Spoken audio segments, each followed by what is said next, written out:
Welcome into this live edition of Chalk Talk presented by Fast Model Sports. I'm Coach Tony Miller, college basketball coach and host of a Quick Timeout podcast.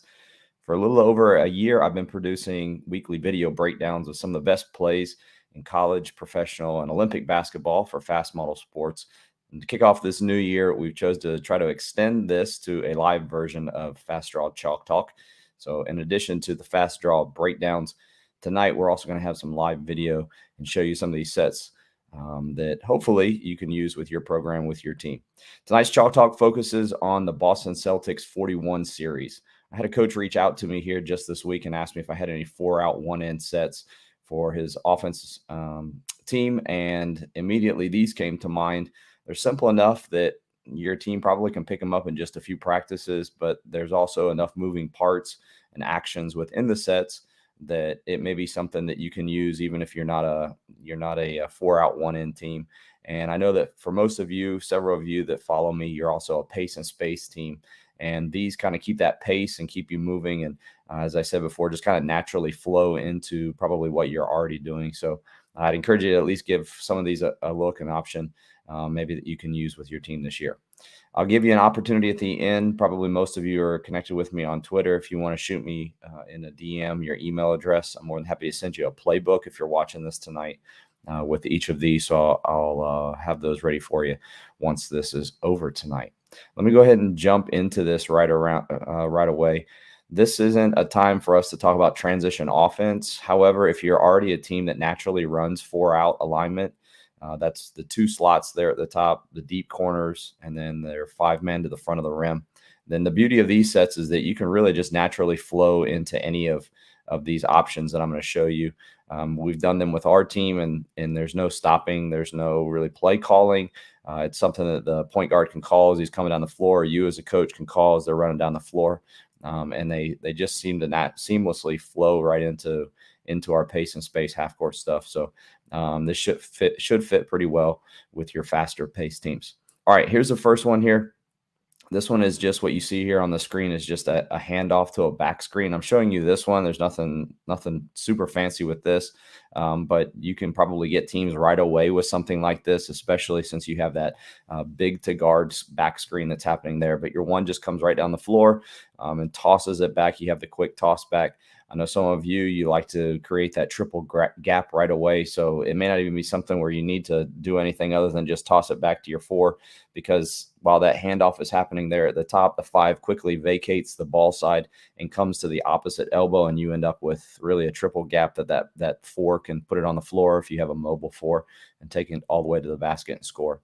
However, I know a lot of teams will switch that if they know that's the kind of team that you are. So if they do switch that, then you have that back screen that happens right away, and you can kind of throw it right over the top of the defense there for a layup at the front of the rim. I won't show you video on this one because it leads right into the next one. So you'll actually see this here in just a second when I show you this play. But this is flex. So if you don't get anything off of that, what you see there in screen number 1, frame number 1, is what I just described for you. So I won't go through that again. But immediately goes into frame number 2, what you see here on the right-hand side. You have the cross screen. So you have that flex action. The pass goes from the 4 over to the 5. And while that's happening, you have the 1 setting the cross screen for the 3. So you have the look inside there, the potential for the 3 to have something in the front of the rim. Like I said, we usually get a lot of looks from this, especially if they're not communicating very well.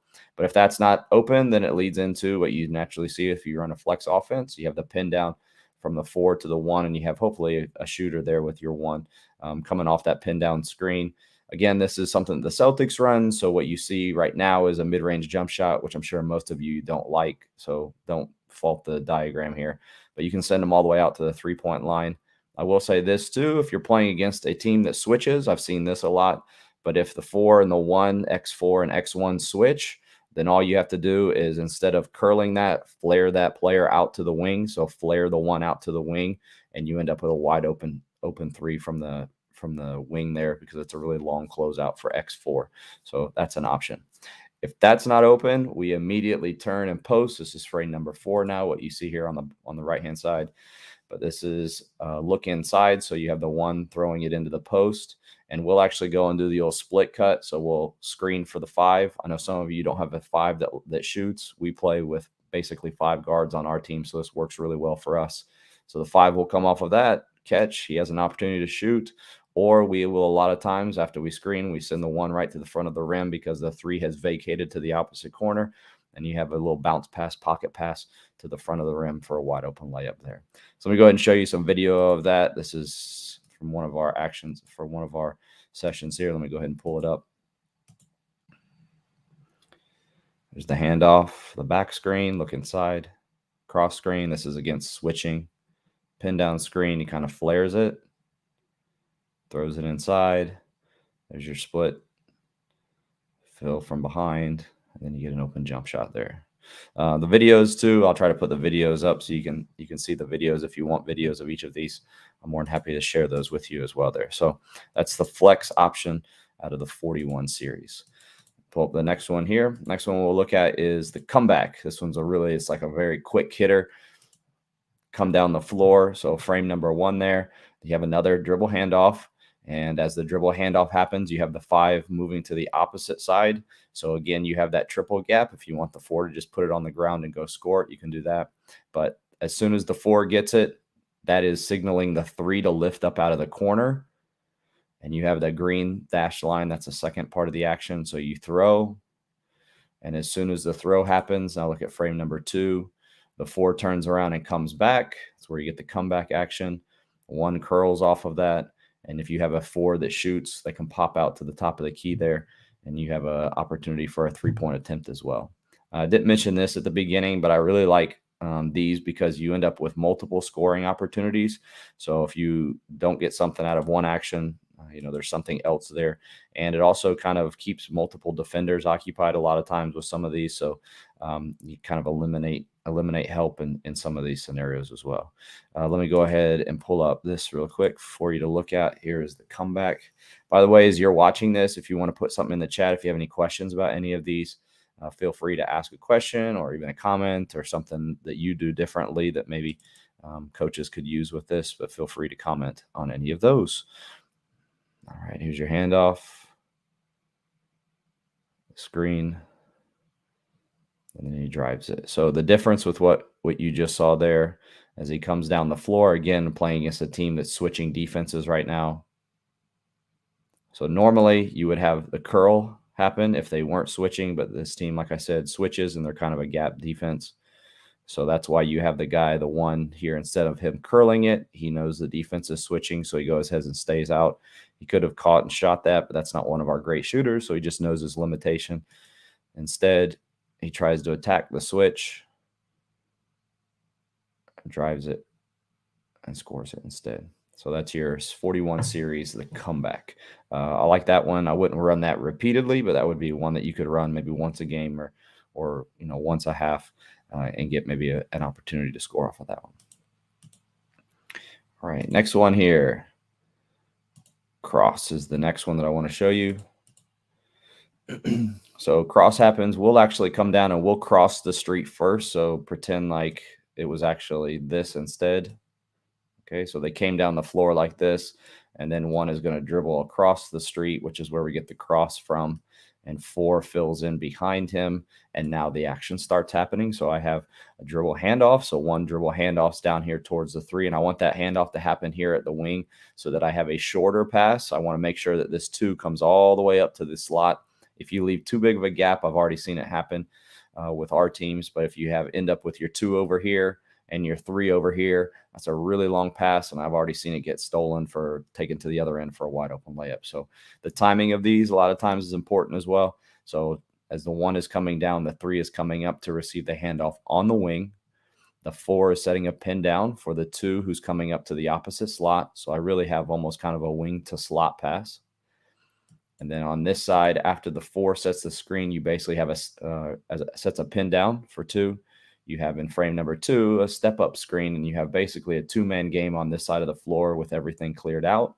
So if you have what I have diagrammed for you here is a flare if you have a shooter, but we've also run this, and after that step-up screen, I guess the diagram would be that.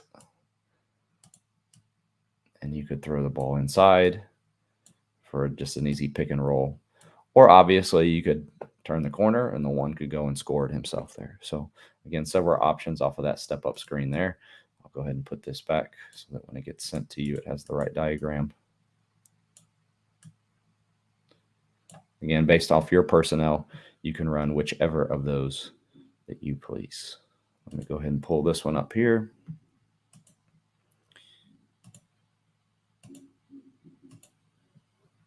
Call this one cross, again, from the name that we crossed the street in the beginning of this action. He crosses the street. I got my hand off, pin down on the other side. Sometimes it could just be an exchange if you want. Step up screen. I don't run the end of it well, so that's why I cut it off when I did. But again, we have cross, handoff, throws it, sets a step up screen. That should happen a little bit faster. So you want that to go catch and then step up screen right away. He should have flared out. This is one of the first times that they ran this in the game. So the 1, you want to keep them over here in this slot for good spacing. You want the 4, depending on what he is. If he's a roll guy, then it would be screen into the front of the rim. If you have a roll guy, you want to be kicking out this guy to the corner. That way your spacing is maintained. If it's a shooter, then you can screen and flare up to the top there for a shot. So we call that one cross.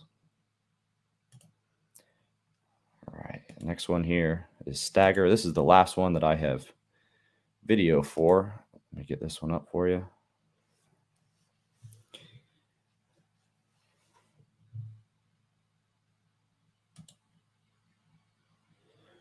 All right. So as they come down the floor here, you have the dribble handoff. Again, the timing of it as he starts to dribble. So we don't cross the street on this one. But as the 1 just kind of dribbles down the floor here, our 4 is always trailing our 1. But as the 1 comes down the floor, he's starting to initiate the dribble handoff, and that clues the 3 to come up. As soon as he makes the catch, we usually give him 1 bounce, and then we throw it back to the 4. Frame number 2 now, the 4 will turn and throw it down to the corner. So on the pass, we want the 2 to be coming up to meet it there on the wing so that it's a shorter pass. I've seen those get tipped already, so we want to make sure we shorten the pass there. And on the pass, the 3 is turning around to set the first of the pin downs on the stagger, and then the 4 comes over and sets the second. As the 1 comes off, you can either go ahead and throw it right away for the shot, or you can curl it for the drive and score. And by the way, if he passes it and starts to drive it, now you have that push-pull. So the 2 would continue on back down towards the corner, but you would curl it and go score it. If you're playing against a team that switches, so when the 1 comes off of this and makes the pass, if X4 steps up, that means that 3 probably is the one who's now defending 4. It just turns and seals and runs to the front of the rim, and so 2 can look inside to 4 now. And so that's the stagger action there. Let me go ahead and pull this one up.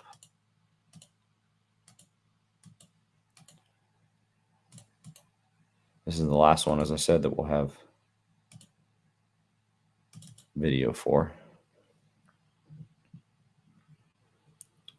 1 comes down with the handoff, goes in and throws it. Pin down back. They're switching everything on that. And he's going to try to score it. Again, I ended this one because we lost the advantage. This is kind of early on. But a handoff, dribble, pass, turns. Okay, there's your staggers. Hopefully they should be a little bit better than that. Again, we're playing against a team that switches, so really emphasize going and finding a man. But you can see they're go ahead and switch in that one. And we went ahead and made this change. You can see him catch, and then he should be driving all the way down. And the guy who's the 1 here, and the player number 1, should be looking inside. And then we would do our split action again on this side of the floor. So you'd have that what I kind of showed you there in the first 41 series set that we had there. So that one's your 41 stagger. We get a lot of options off of that one, a lot of looks off of that one. So that one's a good one. All right, here's the last one. Let me show you this one. This is 41 series weave. I haven't run this one before, but this is just employs your triple gap action that we were talking about. So the 1 comes down and hands off, and then I would actually have the 1 go ahead and clear all the way to this side. NBA is a little bit different. You have more spacing, so they don't necessarily do it. But if you're playing high school or college, I would probably have them space out to here to make sure he's down here in the deep corner. And immediately after that dribble handoff, you're following with another dribble handoff. This time, as you see, the 5 stays on ball side, which is different from some of the other ones that I just showed you. But the 4 would come and dribble handoff to 3, and then you have the turn into the corner there to your space. If any of these help defenders, then so 1 would be over here now without the ball. But as if 1 would help, you could have the quick pitch. If 2 helps off the corner, which very rarely happens, but if 2 helps off the corner, then you have the pitch out to 2 for a 3-point attempt there. So just looking to get those dominoes falling, maybe a term that you've used before. Okay, so 41 series there, comeback, cross, flex, handoff, stagger, and then weave. Hopefully that gives you some ideas of some things that you can use there. As I mentioned, if you have any questions about anything, please feel free to send those. I don't see any comments, any so far. If you would like the PDF of this playbook, I'm more than happy to send it to you. Just shoot me a DM on Twitter. You can find me at Tony W. Miller if you aren't already following me there, at Tony W. Miller. And I'll be happy to send those over to you. One last thing here, just in conjunction with Fast Model, I usually get questions from time to time as to what you're using to do your playbooks. This is Fast Model's Fast Draw. And if you do not have that yet, you can get 10% off just by using the code AQT10. So if you enter AQT10 at checkoff, you can get Fast Draw or Fast Scout 10% off. Those are great programs. Appreciate those of you who tuned in tonight for this live stream. I'll be trying to do some of these from time to time to give you guys a little bit longer chalk talks, and would be happy to, like I said, share anything. If you have any questions or you're looking for anything in particular, just shoot me a DM and I'll put together a chalk talk, and we'll do one of these hopefully twice or 3 times a month, especially here during the college basketball season. Thanks so much for tuning into this live edition of Chalk Talk. We'll talk to you again next time.